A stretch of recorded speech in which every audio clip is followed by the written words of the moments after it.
Hello everyone, welcome back to my channel. ನಾನಿವತ್ತು vegetable bonda ಮಾಡೋದು ಹೇಗೆ ಅನ್ನೋದನ್ನು ತೋರಿಸ್ಕೊಡ್ತೀನಿ. ಬನ್ನಿ ಇದನ್ನು ಹೇಗೆ ಮಾಡೋದು ಅಂತ ನೋಡೋಣ. ಮೊದಲಿಗೆ ನಾನು ತರಕಾರಿನ ಕಟ್ ಮಾಡಿ ಇಟ್ಕೊಂಡಿದ್ದೀನಿ. ಒಂದು 6-7 ಬೀನ್ಸನ್ನು ಈ ಥರ ಕಟ್ ಮಾಡಿ ಇಟ್ಕೊಂಡಿದ್ದೀನಿ. ಹಾಗೆ ಒಂದು ಕ್ಯಾರೆಟನ್ನು ಈ ಥರ ಉದ್ದಕ್ಕೆ ಹಚ್ಚಿಟ್ಕೊಂಡಿದ್ದೀನಿ. ಹಾಗೆ ಒಂದು ಬಜ್ಜಿ ಮೆಣಸಿನ್ಕಾಯಿ, 2 ಈರುಳ್ಳಿ, ಒಂದು ಕ್ಯಾಪ್ಸಿಕಮ್ನ ಕಟ್ ಮಾಡಿ ಇಟ್ಕೊಂಡಿದ್ದೀನಿ. ಹಾಗೆ 2 ಹಸಿ ಮೆಣಸಿನ್ಕಾಯಿನ ಈ ಥರ ಚಿಕ್ಕದಾಗಿ ಕಟ್ ಮಾಡಿ ಇಟ್ಕೊಂಡಿದ್ದೀನಿ. ಹಾಗೆ ಸ್ವಲ್ಪ ಕೊತ್ತಂಬರಿ ಸೊಪ್ಪು ಮತ್ತು ಪುದೀನಾನ ಈ ಥರ ಚಿಕ್ಕದಾಗಿ ಕಟ್ ಮಾಡಿ ಇಟ್ಕೊಂಡಿದ್ದೀನಿ.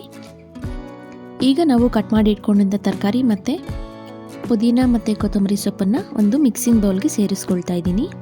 ಹಾಗೆ 1 ಟೇಬಲ್ ಸ್ಪೂನ್ ಆಗೋಷ್ಟು ಖಾರದ ಪುಡಿ, 1/2 ಟೀ ಸ್ಪೂನ್ ಆಗೋಷ್ಟು ಅರಿಶಿಣದ ಪುಡಿ, ಹಾಗೆ 1 ಚಿಟಿಕೆ ಆಗೋಷ್ಟು ಅಡುಗೆ ಸೋಡಾನ ಸೇರಿಸ್ಕೊಳ್ತಾ ಇದ್ದೀನಿ.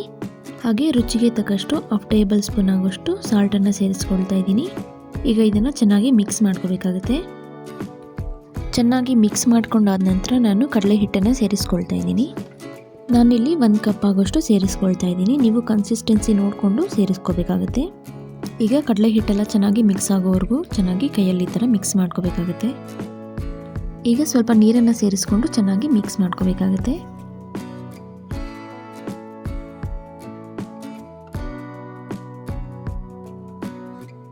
ನೋಡಿ, ಈ ಕನ್ಸಿಸ್ಟೆನ್ಸಿ ಬರೋವರೆಗೂ ನೀವು ಮಿಕ್ಸ್ ಮಾಡ್ಕೋಬೇಕಾಗುತ್ತೆ. ಇದೀಗ ಪರ್ಫೆಕ್ಟಾಗಿ ರೆಡಿಯಾಗಿದೆ. ಈಗ ಇದನ್ನು ನಾವು ಡೀಪ್ ಫ್ರೈ ಮಾಡ್ಕೋಬೇಕಾಗುತ್ತೆ. ಇಲ್ಲಿ ಎಣ್ಣೆನ ಕಾಯೋದಕ್ಕೆ ಇಟ್ಕೊಂಡಿದ್ದೀನಿ.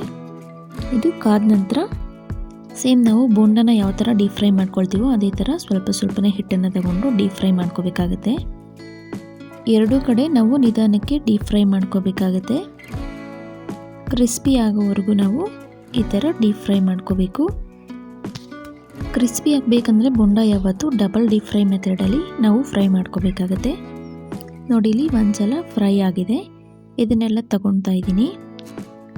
ಈಗ ಎಣ್ಣೆ ಸ್ವಲ್ಪ ಕಾಯೋದಕ್ಕೆ ಬಿಡಬೇಕು. ಸ್ವಲ್ಪ ಎಣ್ಣೆ ಕಾದ್ಮೇಲೆ ಮತ್ತೆ ಇದನ್ನು ಸೇರಿಸ್ಕೊಂಡು ಮತ್ತೆ ಡೀಪ್ ಫ್ರೈ ಮಾಡ್ಕೋಬೇಕಾಗುತ್ತೆ. ಈ ಥರ ಮಾಡೋದ್ರಿಂದ ಬೋಂಡ ತುಂಬ ಕ್ರಿಸ್ಪಿಯಾಗಿ ರೆಡಿ ಆಗುತ್ತೆ. ನೋಡಿ, ಈಗ ತುಂಬ ಟೇಸ್ಟಿಯಾಗಿರುವಂಥ ವೆಜಿಟೇಬಲ್ ಬೋಂಡ ರೆಡಿಯಾಗಿದೆ. ತುಂಬಾ ಟೇಸ್ಟಿಯಾಗಿರುತ್ತೆ ಆ್ಯಂಡ್ ಹೆಲ್ತ್ಗೂ ಕೂಡ ತುಂಬಾ ಒಳ್ಳೆಯದು. ನೀವು ಒಂದ್ಸಲ ಟ್ರೈ ಮಾಡಿ ಕಮೆಂಟ್ ಮಾಡಿ ತಿಳಿಸಿ ಹೇಗಿತ್ತು ಅಂತ.